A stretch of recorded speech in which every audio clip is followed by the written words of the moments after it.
할렐루야. 주님의 이름으로 사랑하고 축복합니다. 이 시간 우리 마음을 모아 주님을 찬양하는 시간을 갖도록 하겠습니다. 함께 부르실 찬양은 감사해. 함께 찬양하시겠습니다.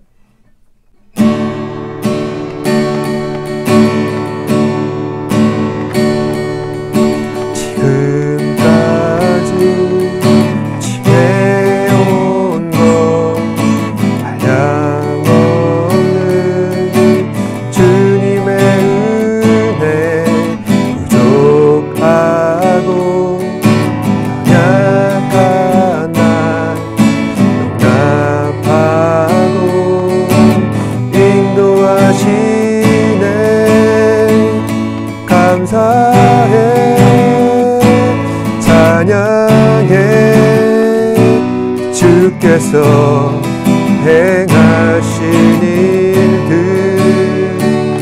감사해. 찬양해. 전능하신 하나님 감사할 수 있는 일을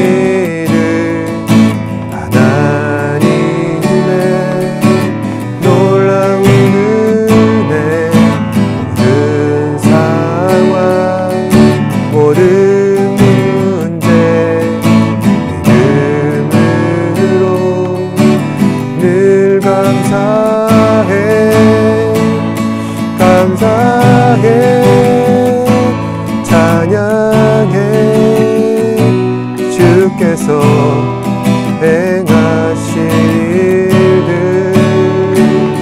감사해. 찬양해. 전능하신 하나님 할렐루야.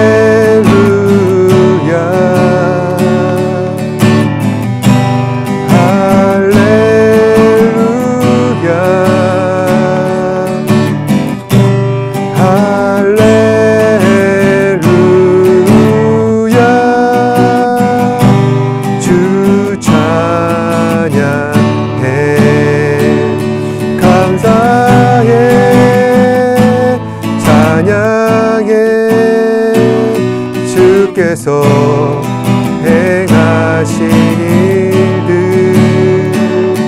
감사해. 찬양해. 전능하신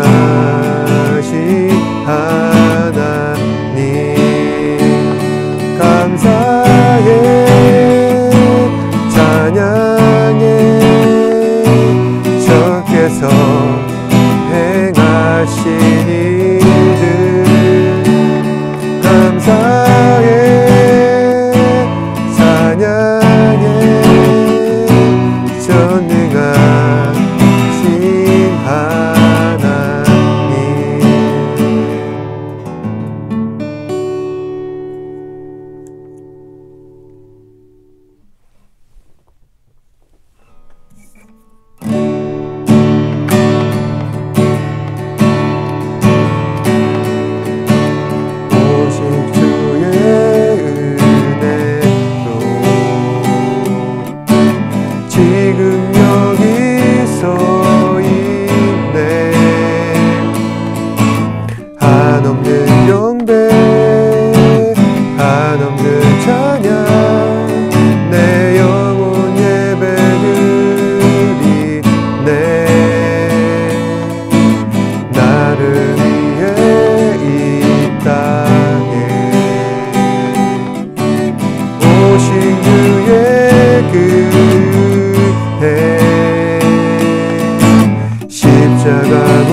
은혜로만 살리 십자가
살아가는 동안 은혜로만 살리 십자가 은혜로 주내 날 채우시네 주내 보게 하시네 살아가는 동안 은혜로만 살리 십자가 은혜로 살아가는 동안 은혜로만 살리 십자가 은혜로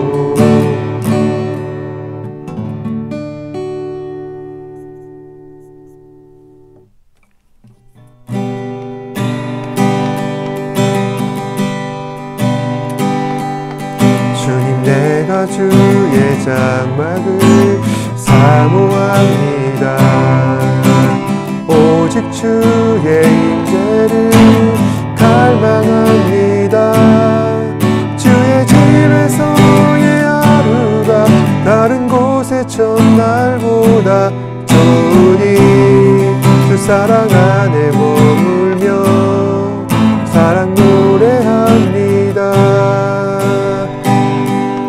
주님 내가 주의 장막을 사모합니다 오직 주의 임재를 갈망합니다 주의 집에서의 하루가 다른 곳의 첫날보다 좋으니 주 사랑 안에 머물며 사랑 노래합니다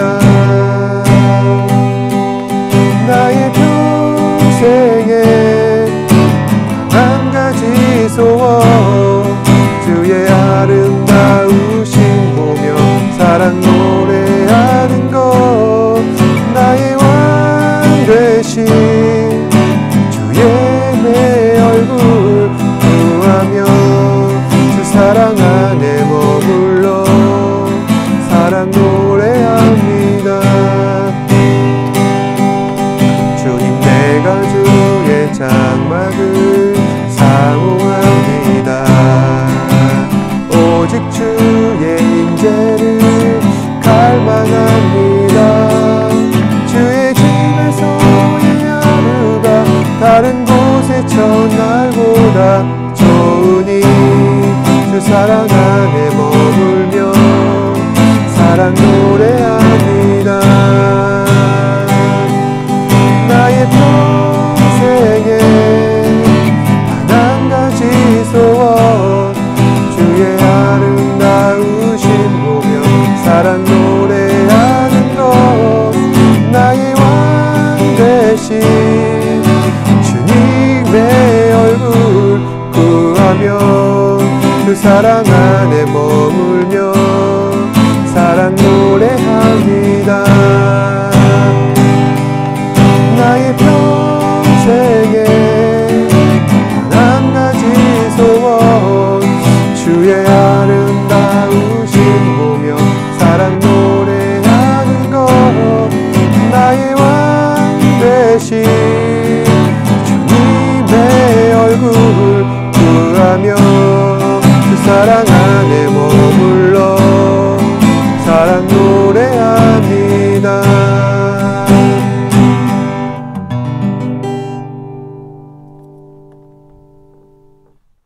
사도신경으로 우리의 신앙을 한 목소리로 고백하도록 하겠습니다.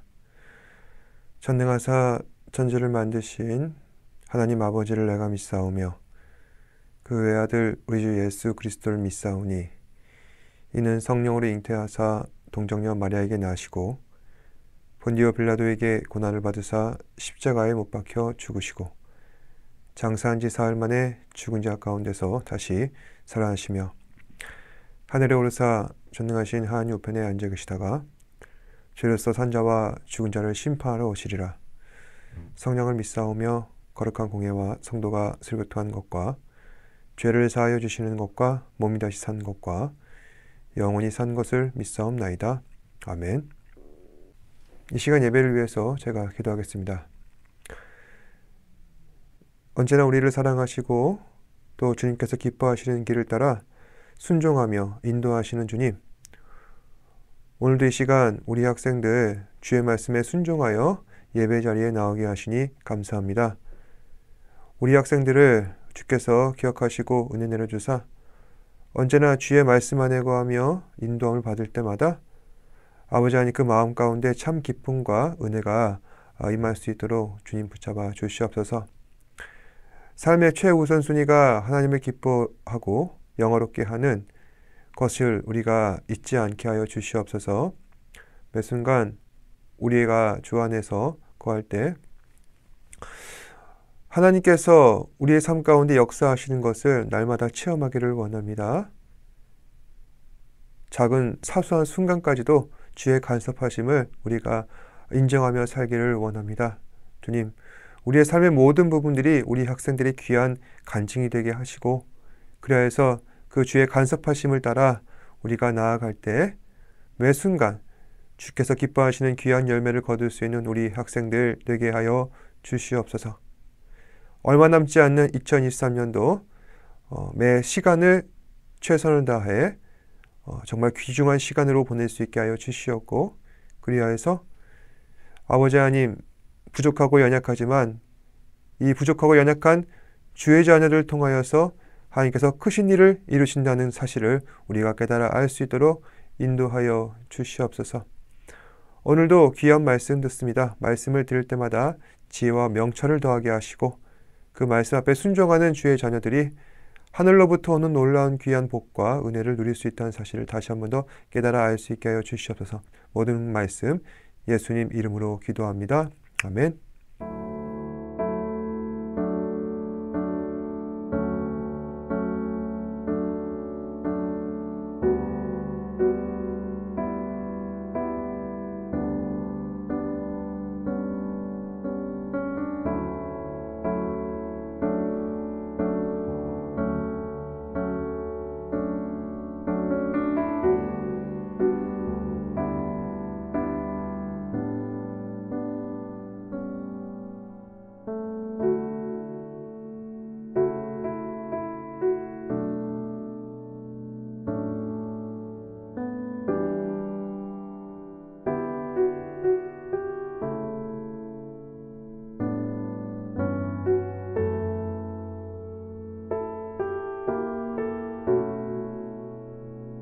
우리는 의도치 않은 일이 일어났을 때 그 사람이 책임져야 하는 위치에 있다는 그 이유 하나만으로 책임질 수밖에 없는 어쩔 수 없는 경우에 놓일 때가 분명히 있습니다.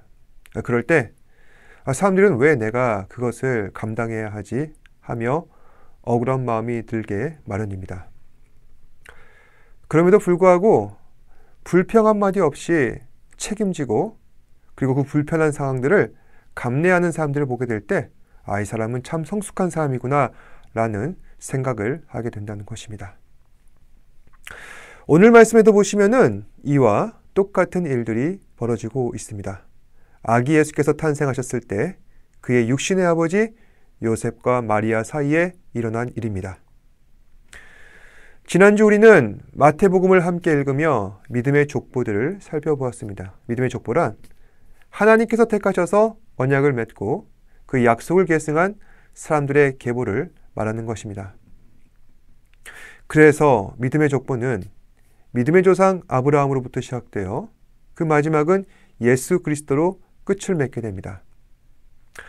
그리고 오늘 말씀은 그 믿음의 계보 마지막에 위치하신 예수 그리스도의 탄생을 조명하며 이야기를 우리에게 전하고 있는 것입니다. 우리는 예수 탄생하신 날을 크리스마스라 부르고 있습니다. 이제 곧 얼마 남지 않았죠? 전 세계는 12월 25일을 예수님 탄생하신 날로 생각하며 기리고 있습니다. 그런데 사실 예수 탄생의 날을 우리는 정확히 알 수는 없습니다. 따라서 로마 제국 때 과거 가장 많이 사람들이 모였었던 태양적 날, 그러니까 이날은 12월 25일이었는데 이 태양절 날을 그때 편의상 크리스마스로 지냈었고 그 전통이 지금까지 내려져 오는 것입니다. 이처럼 예수님의 탄생은 알려진 것보다는 잘 알려지지 않는 부분들이 훨씬 더 많습니다. 그 중에서 예수 탄생과 관련하여 예수님은 어떻게 태어나셨는가? 그 비밀에 대해서만큼은 오늘 말씀을 통해 잘 드러나고 있다는 것입니다. 오늘 말씀 18절에 보시면은 예수님의 육신의 아버지 요셉과 그리고 그 어머니 마리아는 약혼 관계에 있었습니다. 지금이야 결혼에 관한 격식들이 간소화되었지만은 당시 요셉과 마리아 때만 하더라도 결혼한다는 것은 그렇게 간단한 문제가 아니었습니다. 결혼을 서로 좋아해서 하기보다는 집안끼리 약속해서 결혼을 하였고 또 그 결혼 관계를 확인하기 위하여서 약혼을 맺어왔습니다. 그리고 약혼에서 결혼까지 그 결혼 자금을 준비하기 위해 신랑은 열심히 일을 해야만 했는데 보통 이 기간 동안 신랑은 신혼집을 마련하게 되는 것입니다. 그리고 신랑이 신혼집을 마련하면은 신부를 맞이하여 결혼식을 치르고 부부 관계를 맺게 되는 것이죠. 그런데 이 요셉과 마리아 사이에 이러한 약혼 관계에 문제가 생겨버린 것입니다. 예수님의 육신의 어머니 마리아가 예수님을 덜컥 임신하게 된 것이죠. 아직 요셉과 마리아가 결혼하여 부부관계를 맺지도 못했는데 이러한 일이 일어난 것입니다. 당시만 하더라도 마리아는 자신의 몸에 일어난 변화를 누구보다도 잘 알고 있었습니다. 그러니 마음이 매우 불안할 수밖에 없었던 것이죠. 하지만 하나님의 천사가 나타나셔서 마리아에게 내 아이는 성령으로 잉태된 것이니 내 아이는 메시아가 될 것이다. 불안해하는 마리아에게 기쁜 소식을 전하며 그 마음을 안심시켰습니다. 그런데 문제는 요셉이라는 것이죠. 마리아는 대체 이 일을 어떻게 설명할 수 있을 것인가? 고심에 빠지게 되었을 때 당시 요셉은 이미 마리아가 임신한 사실을 눈치채고 있었습니다. 말씀을 통해 우리는 모든 일들을 다 알고 있기 때문에 이 과정을 보면은 무덤덤한 반응을 보일 수밖에 없지만 당사자인 요셉만큼은 이 마리아에 대한 일을 두고서 걱정이 이만저만이 아니었습니다. 당시 율법에 따르면은 혼인도 하지 않은 사람이 아이를 잉태하게 된다면은 그 여자는 간음했다는 이유로 처형을 당하게 됩니다. 그리고 남편은 자신의 무죄함을 입증하기 위해 간음하여 임신한 약혼자를 회당에 고발해야 한다는 것입니다. 그래야 책임을 피할 수 있게 됐다는 것이죠. 오늘 말씀 1장 19절에 보시면은 그의 남편 요셉은 의로운 사람이라 그를 드러내지 아니하고 가만히 끊고자 하여 라는 말에서 여기서 그의 남편 의로운 사람이다. 요셉은 의로운 사람이다. 이렇게 전하고 있는데 이 뜻은 이 사람은 율법을 존중하는 사람이다. 그래서 요셉은 이 일을 법대로 처리하기를 바라고 있다는 것입니다. 당시 요셉은 정말 의로운 사람이었습니다. 율법을 준수하여서 결혼하기 전까지는 마리아의 몸을 털끝 하나도 건드리지 않았습니다. 그런데 마리아가 임신하게 된 것이죠. 그러니 요셉은 의심할 수밖에 없는 것입니다. 혹시 간음하여 아이를 낳은 것은 아닌가? 만약 그렇다면은 화가 치밀어 오를 일입니다. 그런데 다행히도 요셉은 마리아를 사랑했습니다. 그래서 이 사실을 알리지 않고 조용히 혼인 관계를 끊고자 했던 것입니다. 그러면 내가 문제를 해결할 수 있다 생각했던 것 같습니다. 그런데 마리아가 처녀 잉태한 일은 어찌해도 이것을 지혜롭게 해결할 방법이 없습니다. 왜 그럴까요? 마리아가 아이를 잉태한 일 그 자체를 없던 일로 한다는 것은 불가능하기 때문입니다. 그래서 이 일을 숨길 수도 없습니다. 이제 마리아는 점점 시간이 흐를수록 배가 불러올 텐데 그런데 여기에 대한 해명이 반드시 필요한 부분이라 할 수 있습니다. 그리고 이 모든 일에 있어서 요셉은 마리아를 믿어야만 합니다. 이 여자는 결코 나를 배신하지 않았다. 무언가 사정이 있을 것이다. 하지만 상황이 이렇게까지 되었는데 마리아를 믿어준다는 것은 쉬운 일이 아니라는 것입니다. 온갖 걱정과 근심에 빠진 요셉. 그리고 그렇게 밤새 잠 못 이루다가 결국 요셉은 잠에 들게 됩니다. 그러자 꿈속에서 천사가 요셉에게 나타나게 됩니다. 1장 20절 말씀 함께 읽겠습니다. 시작. 이 일을 생각할 때에 주의 사자가 현몽하여 이르되 다윗의 자손 요셉아 내 아내 마리아 데려오기를 무서워 말라. 그에게 잉태된 자는 성령으로 된 것이라. 우선 천사는 요셉을 안심시키고 있습니다. 요셉아 내 아내 마리아 데려오는 것을 걱정하지 말아라. 무서워하지도 말아라. 마리아의 아이는 성령 하나님께서 잉태하게 하신 것이다. 그러니 사람이 아이를 낳게 한 것이 아니라 하나님께서 초자연적인 권능으로 낳게 하신 것이다. 요셉이 지금 들은 이 일은 지금까지 단 한 번도 일어나 본 적이 없는 놀라운 기적이라 할 수 있습니다. 남자를 알지 못한 여자가 자식을 낳았다는데 그 자식이 하나님께서 낳게 하신 자식이다. 물론 성경에 보면은 하나님의 초자연적인 능력으로 아이를 낳지 못한 여자가 자식을 갖게 된 일들이 있어 왔습니다. 100세의 이삭을 가진 사라, 기적적으로 요셉을 낳은 라헬, 사무엘을 낳은 한나, 셋 다 오랜 시간 동안 자식을 갖지 못한 아픔이 있었고 그래서 하나님께 믿음으로 기도하며 간절하게 매달렸던 사람들이었습니다. 그런데 셋 다 어떠한 경우였냐? 하나님께 기도하였고 그리고 응답하였고 그런 다음에 부부관계를 가진 다음에 자식을 잉태한 경우였습니다. 그러니까 이 셋 다 육신적 관계를 통해 자식을 낳았던 것이죠. 그런데 마리아는 차원이 다르다는 것입니다. 남편과의 육신적 관계를 건너뛰고서 아이를 임시했던 것입니다. 그리고 주의 천사는 이 일이 일어나게 된 원인은 성령으로 된 것이다. 다시 말해 하나님께서 마리아를 초자연적으로 아이를 주신 것이다. 그러니 마리아의 책임이 아니다. 당연히 요셉 너의 책임도 아니다. 하나님께서 이 아이를 책임지신다 말씀하고 계시는 겁니다. 그렇다면 앞으로 요셉과 마리아가 해야 할 일은 무엇일까요? 하나님께서 주신 이 아이가 세상에 태어나게 하는데 위험에 빠지지 않도록 잘 지켜내는 일뿐입니다.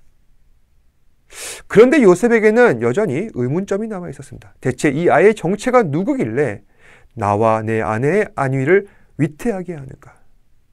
그래서 천사는 요셉에게 마리아가 잉태할 아이의 정체를 설명합니다. 1장 21절에서 22절 말씀 함께 읽겠습니다. 시작. 아들을 낳으리니 이름을 예수라 하라. 이는 그가 자기 백성을 그들의 죄에서 구원할 자이심이라 하니라. 이 모든 일이 된 것은 주께서 선지자로 하신 말씀을 이루려 하심이라 이르래. 천사는 마리아가 잉태할 아이의 이름을 예수라 하였습니다. 여러분, 보통 아이의 이름은 누가 정하는 겁니까? 그 자식을 낳은 부모님께서 정해주는 것이죠. 그런데 이 마리아가 잉태할 아이의 이름은 누가 정해줬습니까? 아무도 아이의 이름을 정하지 않았습니다. 천사는 그저 신부님으로서 아이의 이름을 예수라 하였을 뿐입니다. 그렇다면 과연 예수는 어디에서부터 왔는가? 예수의 이름은 누가 정해줬는가?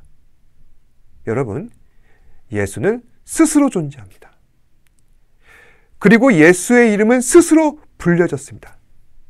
그렇다면 한 가지 더 질문을 하겠습니다. 여러분, 하나님께서는 어디서부터 오셨습니까?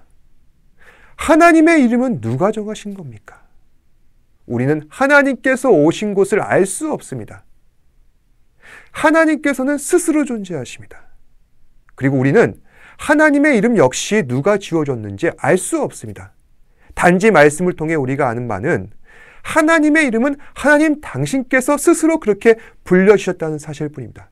여러분, 이제 감이 좀 오십니까? 예수님과 하나님과의 관계 말입니다. 예수님은 스스로 존재하시는 분이십니다. 하나님께서도 스스로 존재하시는 분이십니다. 그래서 예수님은 하나님이십니다. 그런 예수님께서 육신의 어머니 마리아의 몸을 통해 성령으로 잉태되셔서 이 땅에 오셨습니다. 그 이유는 무엇 때문일까요?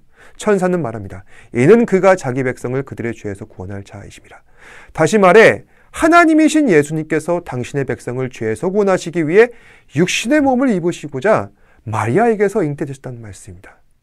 이것이 예수님께서 마리아의 몸에 잉태되신 첫 번째 이유이고요. 두 번째 이유는 다음과 같습니다. 과거에 하나님께서는 이스라엘과 약속하셨습니다. 내가 반드시 너희 가운데 모세와 같은 선지자를 보낼 것이다. 그리고 앞으로도 다윗의 왕위를 견고히 할 것이다. 이 약속의 의미는 무엇일까요? 말씀으로 사람을 양육하는 리더, 다윗과 같이 사람을 다스리는 리더, 이 리더를 너희에게 보낼 것이다. 그리고 이 리더가 너희에게 오게 될 것이라는 분명한 사인이 나타날 것인데, 그 사인이 바로 오늘 말씀 23절 말씀. 보라, 처녀가 잉태하여 아들을 낳을 것이요 그의 이름은 임마누엘이라 하리라 하셨으니, 이를 번역한 즉 하나님이 우리와 함께 계시다 함이라. 이 말씀은 이사야 선지자가 전한 예언입니다.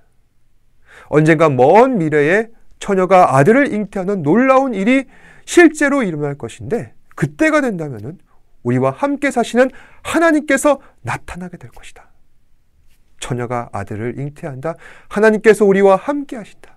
바로 예수님께서 이 땅에 오신 이 사건 자체가 하나님께서 이스라엘과 맺은 약속을 지키는 일이라는 것입니다. 그리고 이 예언이 성취되면은 예수를 믿는 사람들은 죄에서 구원을 받게 될 것입니다. 요셉은 천사로부터 모든 자초지종을 듣고서 잠에서 깼습니다. 그리고 마리아에 대한 확신을 갖고 마리아를 아내로 맞이하였습니다. 하나님께서 내게 주신 소중한 두 선물, 사랑스러운 아내, 그리고 나를 죄에서 구원하시고 나를 사랑하시는 예수님, 이 두 선물을 소중하게 지키기 위해 가정을 꾸린 것입니다. 말씀을 정리하겠습니다. 요셉은 의도치 않은 황당한 일이 갑자기 당하게 되자 그 마음 가운데서는 아내를 포기할 생각까지 하게 되었습니다. 그것은 내가 죄인으로 낙인을 찍힐까 봐 두려워서 아내를 피하려 했던 비겁한 행위인 것입니다. 하지만 하나님께서는 어떠한 상황 속에도 결코 우리를 피하지 않으십니다. 우리 속에 있는 더러운 죄를 보셨지만은 결코 외면치 않으시고 그것을 친히 감당하시는 것입니다. 그 증거가 바로 마리아의 몸에서 나온 예수 그리스도입니다. 자신이 외면하려 하였던 마리아의 몸에서 나온 예수가 요셉의 죄를 구원할 메시아였다니, 이것은 참 아이러니가 아닐 수 없습니다. 하나님의 은혜란 바로 이런 것입니다. 나는 하나님을 떠나고 하나님 말씀 무시하고 하나님을 외면한 채 살아왔었는데 하나님께서는 그런 나에게 죄에서 구원할 예수 그리스도를 보내주시는 것입니다. 나는 이토록 죄에 대한 책임을 회피하려 하는데 하나님은 기꺼이 나의 모든 죄를 친히 감당하려 하십니다. 사랑하는 여러분, 예수 닮아가는 삶이란 바로 이런 것입니다. 내가 그걸 하면은 불리할 줄 잘 알고 있고 또 세상에서 왕따 당할 줄을 내가 잘 알고 있지만은 그럼에도 불구하고 믿음의 사람답게 내게 주어진 모든 상황 속에서 하나님 기뻐하시는 일을 감당해내는 것, 바로 이것이 임마누엘 하나님과 함께하는 삶, 예수 그리스도와 함께하는 삶이라는 것입니다. 예수님께서는 인간의 몸으로 이 땅에 오셔서 33년간 그런 삶을 살다 가셨습니다. 사람들에게 외면당할 줄 알면서도 꿋꿋이 복음을 전하셨고, 내가 십자가에 못 박기를 잘 알고 계셨지만은 그럼에도 사람들 손에 잡히시고 죽임을 당하신 것입니다. 물론 우리 모두가 다 그런 희생적인 삶을 살아야 한다, 하나님께서는 강요하지 않습니다. 다만 이것이 그리스도인의 삶이다, 하나님 자녀의 삶이다, 우리를 깨닫게 하신다는 것입니다. 이번 한 주간 여러분께서는 여러 가지 어려운 상황 속에서도 믿음의 귀한 선택들을 하시며 하나님 기뻐하시는 삶 살아가시는 저와 여러분 되시기를 주님의 이름으로 축복합니다. 기도하겠습니다. 사랑과 은혜가 풍성하신 아버지 하나님, 감사합니다. 우리를 죄에서 구원하러 이 땅에 인간의 몸을 입고 오셔서 연약한 우리를 대신하여서 십자가에 달려 돌아가셨고, 또 그로 말미암아 우리를 영생의 그 놀라운 은혜 가운데 초청하여 주시니 감사합니다.